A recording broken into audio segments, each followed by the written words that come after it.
আকাশবাণী আগরতলা। স্থানীয় সংবাদ পড়ছি চন্দন লেখাপাল। এখনকার বিশেষ বিশেষ খবর হল, ফৌজদারি 3টি নতুন আইন ভারতীয় ন্যায় সংহিতা, ভারতীয় নাগরিক সুরক্ষা সংহিতা এবং ভারতীয় সাক্ষ্য অধিনিয়ম আজ থেকে সারা দেশে কার্যকর হয়েছে। মুখ্যমন্ত্রী অধ্যাপক ড মানিক সাহা আজ আগরতলার প্রজ্ঞা ভবনে আয়োজিত এক অনুষ্ঠানে রাজ্যভিত্তিক স্টপ ডায়রিয়া ক্যাম্পেইনের আনুষ্ঠানিক সূচনা করেন।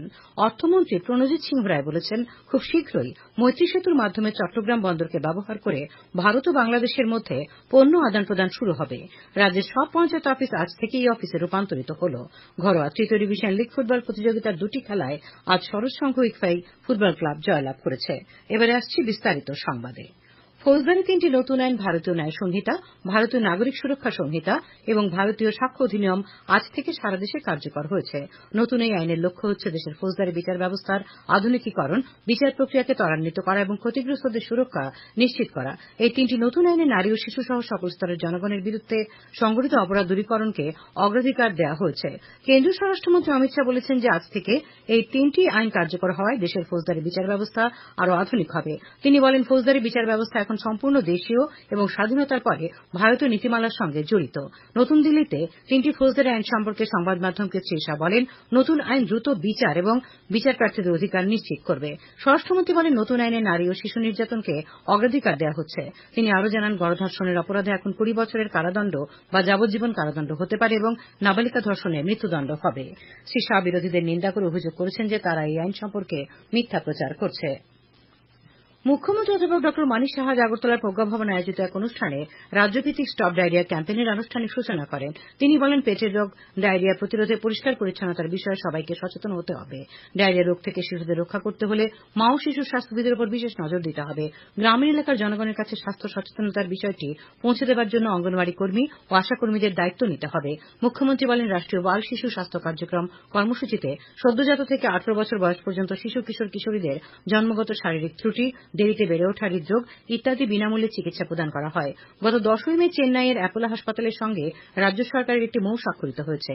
এই মৌ অনুসারে হৃদরোগে আক্রান্ত শিশুদের ওই হাসপাতালে সম্পূর্ণ বিনামূল্যে অস্ত্রোপচার করা হবে। সারা রাজ্যে যক্ষ্মারোগ দূরীকরণের প্রকল্পের আওতায় সকল যক্ষ্মারোগীদের পুষ্টিকর খাদ্য গ্রহণের জন্য চিকিৎসা চলাকালীন প্রতি মাসে নিক্ষয় পোষণ যোজনায় 500 টাকা করে সরাসরি রোগীর ব্যাংক অ্যাকাউন্টে দেওয়া হচ্ছে। 2025 সালের মধ্যে 100% টিবি মুক্ত গ্রাম পঞ্চায়েত গড়ে তোলার লক্ষ্য নিয়েছে সরকার। স্টপ ডায়রি অভিযান আজ থেকে শুরু হয়ে 31 আগস্ট পর্যন্ত চলবে। এই অভিযানকালে স্বাস্থ্যকর্মীরা বাড়ি বাড়ি গিয়ে 5 বছর বয়স পর্যন্ত প্রায় 3 লক্ষ শিশুকে 2টি ওআরএস প্যাকেট এবং 14টি করে জিঙ্ক ট্যাবলেট প্রদান করবেন। এদিকে আজ আগরতলায় সাংবাদিক সম্মেলনে পশ্চিম ত্রিপুরা জেলার জেলাশাসক ড বিশাল কুমার ও পুলিশ সুপার ড কিরণ কুমারকে নতুন 3টি আইনের বিভিন্ন ধারা সম্পর্কে জনগণ ও আইনের সাথে যুক্ত সংশ্লিষ্ট সকলকে অবগত করতে সচেতনতামূলক অনুষ্ঠানের আয়োজন করা হয়। রাজ্যে নতুন এই আইনগুলি কার্যকর করার জন্য ইতিমধ্যে 4000-এর উপর সংশ্লিষ্ট ক্ষেত্রের ব্যক্তিদের প্রশিক্ষণ দেওয়া হচ্ছে। ধলাই জেলার জেলাশাসক সাজু ওয়াহিদে আজ আমবাসায় এক সাংবাদিক সম্মেলনে 3টি নতুন ফৌজদারি আইনের বিষয়ে বিস্তারিত ব্যাখ্যা করেন। তিনি জানান, এই 3টি আইন সম্পর্কে জেলার সর্বস্তরের জনগণকে অবহিত করতে পুলিশ ও প্রশাসনের উদ্যোগে ব্যাপক প্রচার করা হবে। সাংবাদিক সম্মেলনে জেলার অতিরিক্ত পুলিশ সুপার মানবেন্দ্র চৌধুরী উপস্থিত ছিলেন। নতুন 3 ফৌজদারি আইন কার্যকর নিয়ে আজ খোয়াই থানায় একটি বিশেষ সচেতনতামূলক বৈঠক হয়। বৈঠকে পুলিশ, সাংবাদিক, ব্যবসায়ী, জনপ্রতিনিধি ও অন্যান্যরা উপস্থিত ছিলেন। এই আইন কার্যকর নিয়ে বৈঠকে বক্তব্য রাখেন মহকুমা পুলিশ আধিকারিক প্রশান্ত মজুমদার, খোয়াই থানার ওসি সুবীর মালাকার। সিপাহীজলা জেলার আরক্ষা প্রশাসনের উদ্যোগে সোনামুড়া মহকুমার সোনামুড়া ও যাত্রাপুর থানায়ও এই নতুন আইন নিয়ে সভা হয়। অংশ নেন মহকুমায় কর্মরত সাংবাদিকদের পাশাপাশি বিভিন্ন স্তরে নির্বাচিত জনপ্রতিনিধি এবং অন্যান্যরা। আজ থেকে গোটা দেশে এই চালু হওয়া নতুন আইন নিয়ে আলোচনা করেন police inspector শ্যামবাবু Sinha, OC Jayanta Kumar দে। যাত্রাপুর থানায় আয়োজিত সভায় বক্তব্য রাখেন ওসি সুব্রত দেবনাথ। উত্তর জেলার জেলাশাসক দেবপ্রিয় বর্ধনও নতুন আইন নিয়ে এক সভা করেন। তিনি বক্তব্য রাখেন। সভায় উপস্থিত ছিলেন অতিরিক্ত জেলাশাসক বিপ্লব দাস, জেলা পরিষদের সভাধিপতি ভবতোষ দাস, ধর্মনগর পুর পরিষদের ভাইস চেয়ারপারসন মঞ্জুনাথ প্রমুখ। খোয়াই জেলা পরিষদের সভাধিপতি জয়দেব দেববর্মা আজ টাউন হলে স্টপ ডায়রিয়া কর্মসূচির সূচনা করেন। খোয়াই জেলা স্বাস্থ্য ও পরিবার কল্যাণ সমিতির উদ্যোগে আয়োজিত অনুষ্ঠানে উপস্থিত ছিলেন জেলা পরিষদের সহসভাপতি হরিশঙ্কর পাল, জেলার মুখ্য স্বাস্থ্য আধিকারিক ড নির্মল সরকার প্রমুখ। মুখ্যমন্ত্রী অধ্যাপক ডক্টর মানিক সাহা পড়াশোনার পাশাপাশি সংস্কৃতি চর্চা ও খেলাধুলায় অংশগ্রহণ করতে ছাত্রছাত্রীদের পরামর্শ দিয়েছেন। আজ মহারানী তুলসীবতী বালিকা বিদ্যালয়ের বার্ষিক পুরস্কার বিতরণ অনুষ্ঠান এবং 2023-2024 শিক্ষাবর্ষে ত্রিপুরা মধ্যশিক্ষা পর্ষদ পরিচালিত মাধ্যমিক ও উচ্চ মাধ্যমিক পরীক্ষায় বিদ্যালয়ের 5 জন কৃতী ছাত্রীদের সম্বর্ধনা অনুষ্ঠানে বক্তব্য রাখতে গিয়ে তিনি পরামর্শ দেন। মহারানী তুলসীবতী স্কুলের পঠন পাঠন নিয়ে তিনি সন্তোষ প্রকাশ করেন। অনুষ্ঠানে উপস্থিত ছিলেন আগরতলা পুর নিগমের মেয়র তথা বিধায়ক দীপক মজুমদার, কর্পোরেটর রত্ন দত্ত প্রমুখ। খবর প্রচারিত হচ্ছে আকাশবাণীর আগরতলা কেন্দ্র থেকে। রাজ্যের সব পঞ্চায়েত অফিস আজ থেকে এই অফিসে রূপান্তরিত হল। মুখ্যমন্ত্রী অধ্যাপক ডক্টর মানিক সাহা সচিবালয়ে এক অনুষ্ঠানে বৈদ্যুতিন বোতাম টিপে এই অফিসের সূচনা করেন। মুখ্যমন্ত্রী বলেন, আজকের দিনটি একটি ঐতিহাসিক দিন। এখন থেকে গ্রাম পঞ্চায়েত স্তরে জনগণ এই পদ্ধতিতে অভাব অভিযোগ জানাতে পারবেন। অনুষ্ঠানে উপস্থিত ছিলেন তথ্য প্রযুক্তিমন্ত্রী প্রণজিৎ সিংহ রায়, মুখ্য সচিব জে কে সিনহা প্রমুখ। অর্থমন্ত্রী প্রণজিৎ সিংহ রায় বলেছেন, খুব শীঘ্রই মৈত্রী সেতুর মাধ্যমে চট্টগ্রাম বন্দরকে ব্যবহার করে ভারত ও বাংলাদেশের মধ্যে পণ্য আদান প্রদান শুরু হবে। আজ প্রজ্ঞা ভবনে 8ম জিএসটি দিবস উদযাপন অনুষ্ঠানের উদ্বোধন করে তিনি কথা বলেন। তিনি বলেন, বর্তমান রাজ্য সরকার গত 6 বছরে জনগণের উপর বাড়তি কোনো করের বোঝা আরোপ করেনি। তারপরও 2022-2023 অর্থ বছরে বিভিন্ন কর খাতের রাজ্যে প্রায় 3,000 কোটি টাকার বেশি কর আদায় করা হয়েছে। মুখ্যমন্ত্রী প্রফেসর ডক্টর মানিক সাহা আজ জাতীয় চিকিৎসক দিবস উপলক্ষে রাজ্য স্বাস্থ্য দপ্তরের উদ্যোগে রবীন্দ্র শতবার্ষিকী ভবনে আয়োজিত অনুষ্ঠানের উদ্বোধন করেন। উপস্থিত ছিলেন মুখ্য সচিব জে কে সিনহা, অতিরিক্ত স্বাস্থ্য সচিব ডক্টর ব্রহ্মেদ কৌর, স্বাস্থ্য অধিকর্তা ডক্টর সঞ্জীব দেববর্মা, মেডিকেল এডুকেশনের অধিকর্তা ডক্টর হরপ্রসাদ শর্মা, পরিবার কল্যাণ রোগ প্রতিরোধ দপ্তরের অধিকর্তা ডক্টর অঞ্জন দাস, এনএচএম রাজ্য অধিকর্তা রাজীব দত্ত।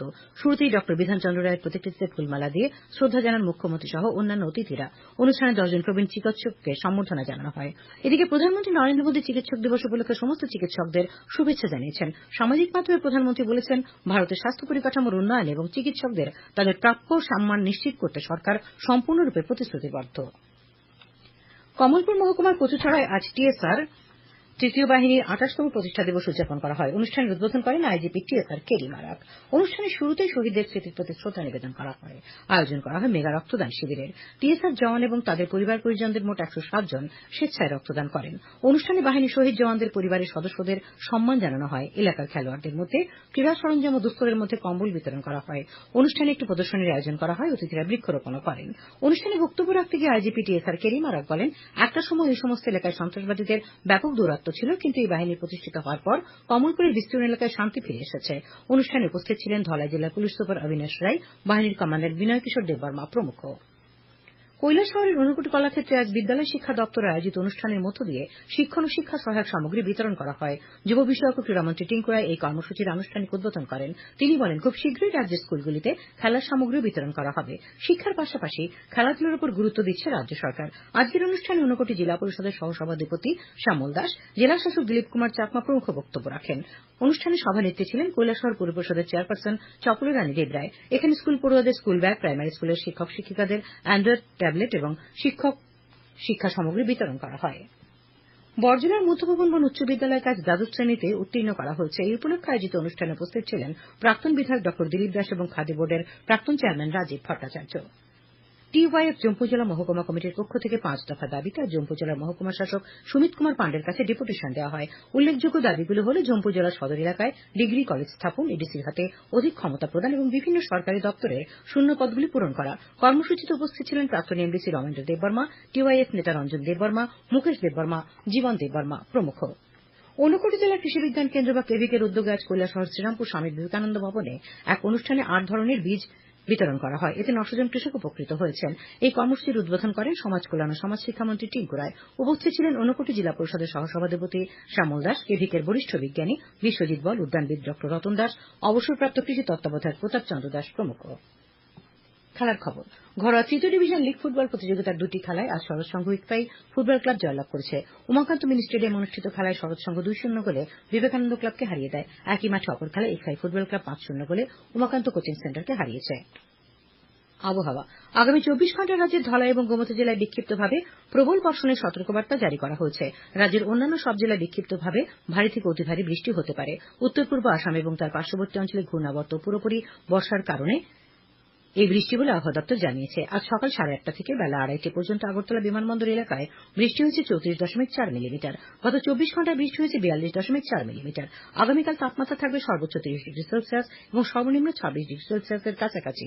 আজ সর্বোচ্চ তাপমাত্রা ছিল 29.5 ডিগ্রি সেলসিয়াস এবং সর্বনিম্ন তাপমাত্রা ছিল 26.6 ডিগ্রি সেলসিয়াস। শেষ করার আগে খবরের বিশেষ বিশেষ অংশগুলি আর একবার।